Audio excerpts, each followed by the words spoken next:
আমার বাড়ি নড়াইল জেলার রূপগঞ্জ গ্রামে। ঘটনা ঘটে আমার নানা ভাইয়ের সাথে, মানে আমার আম্মুর বাবার সাথে। ঠিক নানা ভাই যেভাবে বলেছিলেন আমি সেইভাবেই বলার চেষ্টা করছি।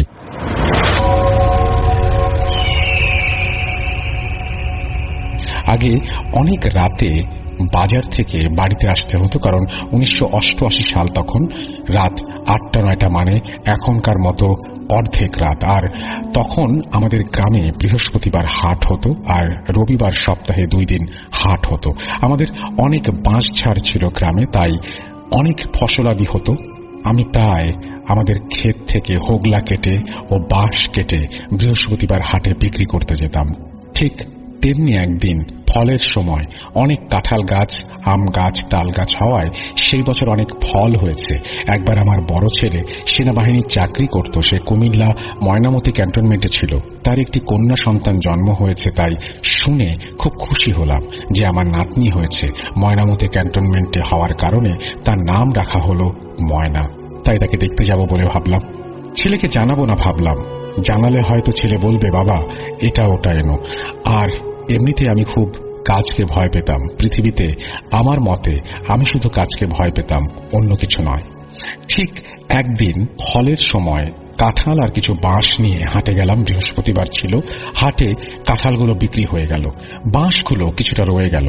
তাই ভাবলাম যেগুলো বিক্রি হলো না এগুলো হাটেই থাক, রবিবারে হাটে বিক্রি করে দেব। তাই বলে বাঁশগুলো ইউনিয়ন অফিসের মধ্যে রেখে একটু টেনে রেখে আসলাম। আর তখন রাত প্রায় 8:30। হাটের সব মানুষ তখন যে যার মতো চলে গিয়েছে। আমার দেরি হলো, কারণ হাটের পাশে একটি গ্রাম এবং সেই গ্রামে আমার মেজ মেয়ের বাড়ি। মেজ মেয়ের ছেলে মেয়েদের জন্য কিছু মিষ্টি আর একটা বোয়াল মাছ কিনে নিলাম। হাঁটতে শুরু করলাম। মেয়ের বাড়ি বাজার থেকে 200 গজ দূরে। মেয়ের বাড়ি আসলাম, মেয়েকে বললাম বাবা তোর ছেলে মেয়েদের জন্য আমি মাছ আর মিষ্টি নিয়ে এসেছি, এগুলো রাখ। মেয়ে বলল না বাবা, তুমি মিষ্টি দিয়ে যাও, তোমার নাতিরা খাবে, কিন্তু তুমি ওই বোয়াল মাছ রেখো না, কারণ বোয়াল মাছ আমি খাই না, তোমার নাতিরাও খায় না, তো রেখে কি করব। তাই শুনে মেয়ের কাছ থেকে মাছটা নিয়ে হাঁটা শুরু করলাম।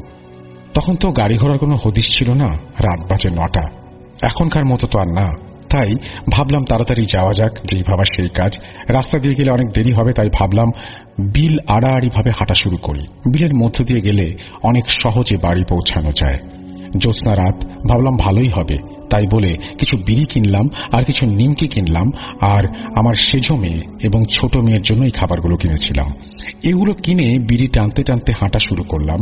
হঠাৎ দেখলাম কেউ একজন হাঁটছে আমার ঠিক 10-15 হাত দূরে। আমি তাকে দেখতে শুরু করলাম। আমি তাকে ডাক দিলাম, ও ভাই, কে, শুনছো, কোথায় যাবে? লোকটা আমার কথার কোনো গুরুত্ব না দিয়ে হেঁটেই চলে যাচ্ছে। আমি আবারও বললাম, ও ভাই, কোথায় যাবা? তখন আমি আমার গ্রামের নাম ধরে লোকটাকে বললাম, তুমি কি ওই গ্রামের দিকে যাচ্ছ? দাঁড়াও, আমিও যাব। তাই শুনে লোকটা দাঁড়ালো। তোর নাম কি? আমি বললাম, আমার নাম জরিফ মোল্লা, তোমার? হঠাৎ করে গম্ভীর শব্দে লোকটা বলল, আমার নাম দিয়ে কি হবে, তুমি চিনবা না, আমার বাড়ি অনেক দূরে, তাড়াতাড়ি হেঁটে আসো। আমি হাঁটা শুরু করলাম। মাঝে মধ্যে আমি কিছু প্রশ্ন করি তাকে, কোথায় গিয়েছিলে, কি করতে গিয়েছিলে? উত্তরে লোকটি বলে, পরে একদিন বলবো। আমি ভাবলাম লোকটা হয়তো কোনো কারণে চিন্তিত আছে। চিন্তার কারণে লোকটা কিছুই বলতে চাইছে না। তাই লোকটাকে একটা বিড়ি খেতে বলি। বললাম, ভাই নাও, একটা বিড়ি খাও। তাই বলে যখনই বিড়িটা দিতে হাত বাড়ালাম, তখনই লোকটা আমার থাবা দিয়ে হাতটা ধরল। আর তখনই আমি অনুভব করলাম আমার হাতটা যে ধরেছে সে আসলে মানুষ না, কারণ আমার এই সব বিষয়ে অভিজ্ঞতা ছিল বেশি। সে আমার হাতটা থাবা দিয়ে ধরেই আমাকে একটা চড় মারল, এবং চড়টা এমন ছিল যেন বরফের একটা ধারালো টুকরা আমার মুখে এসে পড়ল। আর আমি তখনই বুঝতে শুরু করলাম, তুই অনেক কথা বলিস, তোকে বললাম চুপচাপ হাঁটতে, আর তুই পেঁচালি পারছিস আমার সাথে। শোন, তোর ব্যাগের ভেতরে ওই বোয়াল মাছটা আছে, ওটা আমাকে দে, নাহলে তোর কপালে খুব খারাপই আছে। তাই বলে ও আমার গলা টিপে ধরল, আর মনে হলো সে আমাকে 2-3 হাত ওপরে হাওয়ায় ভাসিয়ে রেখেছে। ভালো করে তাকাতে পারছিলাম না, তাই ওকে বলি, ঠিক আছে, আমি দিচ্ছি, তবে একটা শর্ত আছে। আমি তো সব শর্তে রাজি। তাই বলে সে আমার গলাটা ছেড়ে দেয় এবং ছাড়া মাত্রই আমি মাটিতে ঠাস করে পড়লাম। আর তখনই মাথা উঁচু করে তাকিয়ে দেখলাম সে আনুমানিক 10 থেকে 11 ফুট লম্বা। তাই আমার আর বুঝতে বাকি রইল না যে কে কার খপ্পরে পড়েছি, এবং আমি পুরোই বুঝতে পারছিলাম যে সে তার গায়ে যে কাপড়টি রয়েছে সেটিও ধপধপে সাদা, গায়ে ঘন কালো পশম। আমি সব বুঝে ফেললাম। আমি অনেক সাহসী ছিলাম, তাই এখনো দাঁড়িয়ে আছি তার সামনে। তাকে বললাম, ঠিক আছে, শোনো, আমি জানি তুমি কে। আমার মাছটা নিতে আসছো, ঠিক আছে, আমি দেব। তবে আমার সাথে তোমার কুস্তি লাগতে হবে। তুমি জিততে যদি পারো তবে মাছটা তোমার। বোয়াল মাছটা আনুমানিক 2 থেকে 2.5 কেজি ওজন। তুমি নিয়ে যাবে, আমার কোনো আপত্তি থাকবে না। আর যদি তুমি হেরে যাও তাহলে আমি যা বলবো তোমাকে করতে হবে। আমার কথা শুনে অবয়বটা আমাকে বলল, ঠিক আছে, হায়, তবে দেখিস তুই যেন আবার মারা না যাস। আমি বললাম, না, আমি মারা যাব না, কারণ আমি আল্লাহর বান্দা। আমার ভেতর কোরআনের আয়াত আছে। আয়, তবে শোন, কোনো ছল করবি না আমার সাথে। ও বলল, ঠিক আছে। তাই বলে আমার সাথে প্রায় 1.5 ঘন্টা কুস্তি হয়েছিল। একটা সময় আমার শরীরের সমস্ত শক্তি আমি হারিয়ে ফেলেছিলাম, আর তখনই ও আমাকে বশ করে ফেলেছিল। মাঝে মাঝে আমি হাত পা মেলে দিয়ে চিৎকার করছিলাম। তখনই আমাকে বলে, কিরে, তুই না আল্লাহর বান্দা? তুই না বললি তুই ভয় পাস না আমি হেরে যাব? হয়ে গেল তোর এই সাহস। আর তখনই আমার ভেতর সত্যি কোথা থেকে যেন অলৌকিকভাবে সাহস তৈরি হলো। মুখ থেকে মনে হলো অজান্তেই সূরা কালাম বের হতে শুরু করলো। আর তখনই সে আমার থেকে দূরে ছিটকে গেল, আমার কাছে আসতে পারছিল না। আমি তখন ওকে বললাম, কিরে, দেখলি আমার ভেতর বললাম না কোরআনের আয়াত আছে? তুই হেরে গেছিস, আমি জিতে গেছি, তাই তুই ওই বোয়াল মাছটা পাবি না। মাছের ব্যাগটা নিয়ে আমি হাঁটা শুরু করলাম। আর তখনই ও পেছন থেকে এসে খুব জোরে জোরে হেঁটে আমার সামনে আসে, তবুও আমার থেকে 2 হাত দূরে থাকে। শোন, ভালো করছিস না তুই। ওই বোয়াল মাছটা আমাকে দিয়ে যা, না হলে আমি তোকে বাড়ি যেতে দেব না। রাত তখন অনেক। জোনাকি পোকার ঝিনঝিন শব্দে রাতটা যেন আরো ভয়ঙ্কর লাগছে। তবু আমি জেদ ধরে রেখে মাছটা ওকে দিতে চাইলাম না। বললাম, শোন, তোকে মাছটা আমি দেব না। পারলে তুই যা করার করে নে। আমি সূরা কালাম পাঠ করতে করতে বাড়ি পৌঁছে যাব। ও বেশ কিছুক্ষণ আমার পেছন পেছন আসছিল। তারপরে সে আমার নাম ধরে বলে উঠল, শোন, তোকে আজকে ছেড়ে দিলাম, আবার দেখব, কিন্তু তুই বাঁচবি না, তা বললাম। ও চলে গেল। হঠাৎ করে কেমন একটা গরম বাতাস আমার শরীরে এসে লাগলো। এত গরম বাতাসটা যেন মনে হচ্ছিল আমি আগুনের কাছে দাঁড়িয়ে আছি, বা কেউ আমার শরীরের কাপড়ে আগুন ধরিয়ে দিয়েছে। বাড়িতে ঢুকেই আমার মেয়েদের নাম ধরে ডাক দিলাম। মেজ মেয়ের বাড়ি থেকে ঘুরে আসছি, তাই সবাইকে বললাম। আমার কথা শুনে সবাই খুব খুশি হলো। কিন্তু হঠাৎ আমার ছোট মেয়ে, আমার স্ত্রী, বলে উঠল, কি ব্যাপার, তোমার সারা শরীরে এত কাঁদা কেন? তুমি কি কাদায় গোসল করে আসলে নাকি? তখন আমি আমার স্ত্রীকে বললাম, মাছ নিয়ে আসছি, বোয়াল মাছ, মেজ মেয়ের বাড়ির জন্য কিনেছিলাম, কিন্তু বলল ওরা খায় না। আমি কি জানি যে মাছ নিয়ে ফিরে আসতে হবে?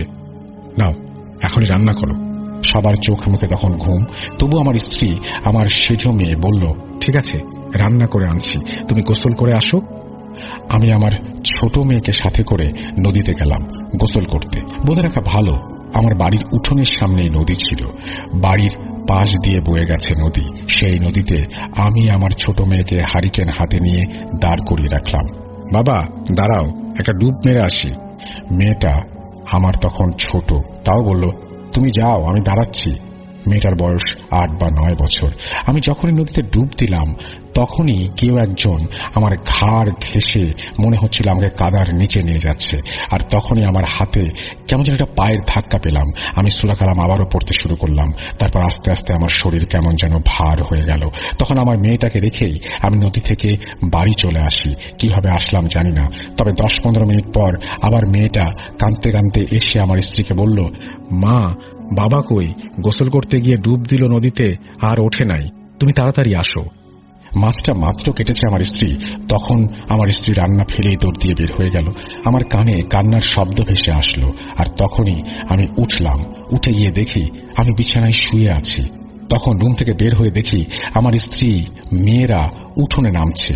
তখন পেছন দিক থেকে আমি ওদের বললাম, কি ব্যাপার, কোথায় যাচ্ছ? এখনো রান্না করো নাই? আমার স্ত্রী কথা শুনে বলল, তুমি ঘরে কখন আসলে? ছোট মেয়ে বলছিল তুমি নাকি নদীতে ডুব দিয়ে আর উঠো নাই, তাহলে ঘরে কিভাবে আসছো? তাই বলে আমার স্ত্রী আর আমার মেয়েকে নিয়ে তারা ঘরে ফিরে আসলো। বারবার বলছিল, বাবা তুমি ঘরে আসলে কিভাবে? তুমি তো ঘাট থেকে ওঠো নাই, ঘাটের সামনে তো আমি দাঁড়িয়েছিলাম। আমি মেয়েকে ধমক দিয়ে বললাম, তোকে তো আমি ডাকলাম, তুই ঘুমের ঘোরে বুঝতে পারিসনি, ওখানে থেকে গেছিস। মাছটা রান্না করেছো? আমার স্ত্রীকে বললাম। না, তোমরা যা শুরু করেছো তাতে রান্নার কোথায় করতে পারলাম। যখন এটা বলে আমার স্ত্রী ঘুরে আবার রান্নাঘরের দিকে যাচ্ছিল, তখনই আমি ওর হাতটা ধরে গায়ের শক্তিতে ওকে একটা চর মারলাম। আমার জীবনে এত শক্তি দিয়ে আমি কোনোদিন মারিনি, বা আমি কোনোদিন আমার স্ত্রীর গায়ে হাত তুলিনি। স্ত্রী সন্তানদের কারো প্রতি আমি কোনোদিন রাগ করিনি। স্ত্রী কাঁদতে কাঁদতে মাছটা নিয়ে ফেলে দিয়ে আসলো, বলল, এই মাছের জন্য আজকে তুমি আমাকে মারলে, ওই মাছ আমি তোমাকে খেতে দেব না। তাই বলে যখনই ফেলে দিয়ে আসলো, তখনই আমি আমার স্ত্রীর সন্তানদের বিরাট খারাপভাবে গালাগালি করতে লাগলাম, মারতে লাগলাম। আমার সেজো মেয়ে দৌড়ে ঘর থেকে বের হয়ে পাশে আমার ছোট ভাইয়ের বাড়ি, ছোট ভাইকে ডেকে নিয়ে আসলো। ছোট ভাই আমার হাত থেকে লাঠিটা নিল। আমার হাতে একটা তালের লাঠি ছিল। তখনই আমি ওকে খুব বাজেভাবে গালাগালি করতে লাগলাম। তারপর আমার আর কিছু মনে নেই। সকালে উঠে দেখলাম আমার পাশে অনেক লোকজন জড়সড় হয়ে বসে আছে। আমি এদের সবাইকে দেখে একটু অবাক হলাম, আর উঠে বসে আমার পাশে থাকা ছোট ভাইকে জিজ্ঞাসা করলাম, কিরে, কি হয়েছে? তোরা সবাই আজ এখানে এভাবে আমাকে দেখছিস, আগে দেখিসনি কখনো? তারপর আমার ছোট ভাই যা বলল, মিয়া ভাই, তোর রাতে কি হয়েছিল? তুই রাতে ভাবিকে, মেয়েদেরকে, বরং আমাকেও মারধর করেছিস। আর কি আবল তাবল বকছিলি যে ও মাছ দিয়ে কুস্তি করিয়েছে আর তুই সেই মাছ ফেলে দিলি, এসব তুই গালাগালি করছিলি। একটা পর্যায়ে তুই বমি করছিলি, খুবই দুর্গন্ধযুক্ত বমি, রক্ত এসছিল। তাই বলে আমার ছোট ভাই চুপ করল। পরে হঠাৎ করে দেখি আমার স্ত্রী আমার পাশের গ্রামের এক হুজুরকে নিয়ে এসেছে। হুজুরটা আমার পরিচিত ছিল, তাই আমার স্ত্রী সন্তানদের সামনে কিছুই বলতে চাইল না। ওদের সবাইকে ঘর থেকে বের করে আমার ছোট ভাইও আমাকে নিয়ে বসলেন। আমার হাতটা ধরে উনি ফু দিচ্ছিলেন আর মাথায় তাসবিহটা ছোঁয়াচ্ছিলেন। শোন, তোর তো সাহস মন্দ না, তুই কেন একটা বোয়াল মাছের জন্য নিজের জীবনকে এত বড় ঝুঁকিতে রেখেছিলি? বলছি, এখনো সময় আছে, তুই তোর অন্যায়টাকে মাথায় রেখে ওই বিলের মধ্যে গিয়ে বোয়াল মাছ কিনে রেখে আয়, না হলে তোর ক্ষতি হবে ভাই। হুজুরের মুখে কথাগুলো শুনে আমার একটু অবাক লাগলো।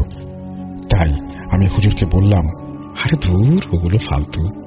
তাই বলে আমি রুম থেকে বের হয়ে আসলাম, আর হুজুর দুপুরে আমাদের বাড়ি খাওয়া দাওয়া করে চলে গেলেন। ভালোই কাটলো দুদিন। হঠাৎ একদিন রাতে আমি আবার হাট থেকে আসছিলাম। সেদিন সাথে ছিল আমার ছোট দুই ভাই। হাঁটতে হাঁটতে এক পর্যায়ে বীরের মাঝামাঝি যখন আসি, তখন হঠাৎ করে মনে হলো আমরা দুজন না তিনজন। আমি আমার ছোট ভাইকে বললাম, কিরে নেদু, তোর কি কিছু মনে হচ্ছে? ভালোবেসে ওকে আমি ওই নামেই ডাকতাম। ভাই বলল, না তো, কেন মিয়া ভাই? বলা মাত্রই পেছন থেকে একটা আগুনের গোলা আমার মাথার ওপর দিয়ে শোঁ করে পূর্ব দিক থেকে পশ্চিম দিকে চলে গেল। আর তখনই আমার ভাই ওটা দেখল এবং আমার ছোট ভাইকে বললাম, কি ব্যাপারটা হলো বলতো? সামনে এগোতেই হঠাৎ পেছন থেকে একটা চিৎকারের শব্দ ভেসে উঠল আমার কানে। মাথা ঘুরিয়ে যা দেখলাম তা দেখার জন্য আমি মোটেও প্রস্তুত ছিলাম না। দেখলাম আমার ছোট ভাই নিচে বট হয়ে পড়ে আছে। আমি তাকে যখন উঠাতে যাব, মাথা ঝাঁকিয়ে হাতটা ধরে তুলতে যাব, তখনই সে উঠে আমাকে গালাগালি করতে লাগলো আর আমাকে মারার জন্য দাঁড়িয়ে পড়ল। আমি তখনই বুঝতে পারছিলাম এটা স্বাভাবিক কিছু না, তাই যতগুলো সূরা আমার মনে আছে সব পড়তে লাগলাম। এটা বলে আমার আম্মু কান্না করতে শুরু করলো। আমি হলাম সেই মেঝো মেয়ের 2 নাম্বার মেয়ে। আমার নানা ভাই আজ নাই। ওই দিন আমার ছোট নানা নাকি আমার নানাকে মেরে ফেলেছিল কাদার ভেতর অর্ধেক চাপা দিয়ে। আম্মুর কাছ থেকে গল্পটা শোনা, তবে ছোট নানা বড় নানাকে মেরে ফেলেছিল তার জন্য 3 বছর আমার ছোট নানার জেল হয়েছিল। হঠাৎ একদিন আমার নানি স্বপ্নে দেখেছিল যে আমার নানা ভাই ওনাকে বলছে ওনার ছোট ভাই নাকি ওনাকে মারে নাই, ওনার ওপর জিনের আসর হয়েছিল, তাই ছোট নানাকে যেন জামিন করানো হয়। ওই স্বপ্ন আমার নানি পরপর 3 দিন দেখেছিল। তারপর আমার নানি কোর্টে গিয়ে নড়াইল ঘর থেকে মামলা উঠিয়ে নেয় এবং আমার নানাকে মুক্ত করে নিয়ে আসে।